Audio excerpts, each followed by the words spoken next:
Dorian produced another possible tornado in Pender County, North Carolina. That's just north of Wilmington. This video taken from the fire station. So far, there are no reports of any injuries or damage related to the twister.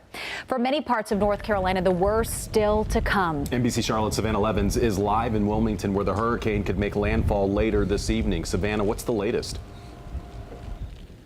So right now, Fred, we're starting to see some effects. I'm starting to see some rain, some heavy wind. You can see this is the river right through Wilmington, the Cape Fear River. Escaped me for a moment. The Cape Fear River right here. You can see some boats right here kind of starting to move forth. I'm actually told that some evacuees from the beach are staying inside these boats. That's certainly concerning. You talked about those twisters. We had a lot of tornado warnings and watches earlier this morning, and some of those reported twisters really caused some damage. Before I want to get to that, I also want to talk about this flash flood warning that we are under currently. I think we have some video if we could pull that up.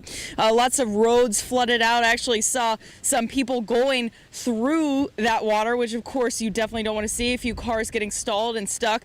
The good news is it does appear that most people heeded the warnings and the evacuation orders and left the coast, moving inland like here to Wilmington. Lots of hotels already booked up. I'm hearing that some of the shelters already reaching capacity as well.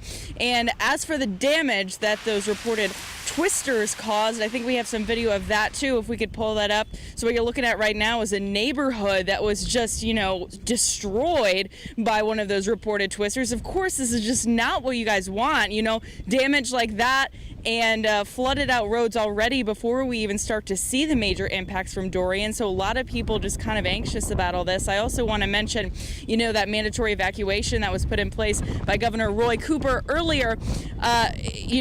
So I'm hearing now that in Wrightsville Beach, officials are criminally charging people who are on the coast right now, on the beaches, for not evacuating, which is really interesting. This is my fifth hurricane I've covered. I've never heard of that happening, so it seems like officials are taking this pretty seriously, guys. I'm now reporting live in Wilmington. I'm Savannah Levins. I'll send it back to you. Savannah, thank you. Well, the eye of the storm stayed off South Carolina's coast, but it was close enough to cause major problems. We're seeing roads underwater in the Charleston area. That's what you see here. Hundreds of thousands of people are without power. NBC Charlotte's Chris Mulcahy picks up our live team coverage in Charleston tonight. Chris, Dorian causing a lot of damage in that area, but it looks like, thankfully, you guys have already seen the worst of it now. It's passed, right? Yeah, the worst of it's already passed, but Dorian won't give up. Still seeing these hurricane gusts and pieces of palmetto trees, branches still flying out and about. There's no clean yard here in Charleston. Off into the distance, I want to put this in perspective. Things are better because earlier this morning, I couldn't see the bridge. People were under a code yellow. You weren't supposed to be on the bridge. High-profile vehicles were banned from the roads. It was a much different story earlier this morning, and it's been an active day here in Charleston, to say the least.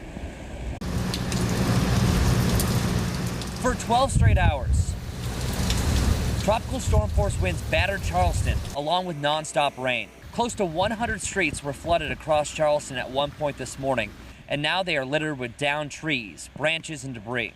Over 200 trees fell from the effects of Dorian, including this one caught on camera by a local who was watching from his home.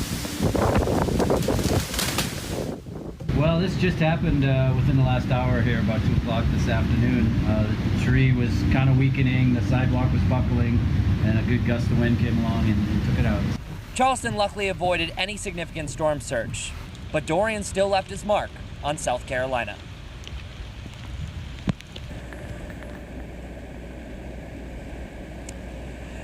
And that is an absolute true fact. So wind gusts are still peaking to about 35 to 45 miles per hour. That's the general range, but the further and further east that you go, maybe to about Folly Beach, there's as much as 55 miles per hour. So those are still low-end tropical storm force winds. The biggest gust that I saw recorded was just around the Barrier Islands, about 92 miles per hour. That's a strong Category 1 wind gust. Things luckily getting a little bit lighter here. This time tomorrow, we're talking about sunshine here in Charleston, South Carolina. Reporting here at City Marina, I'm meteorologist Chris Mulcahy.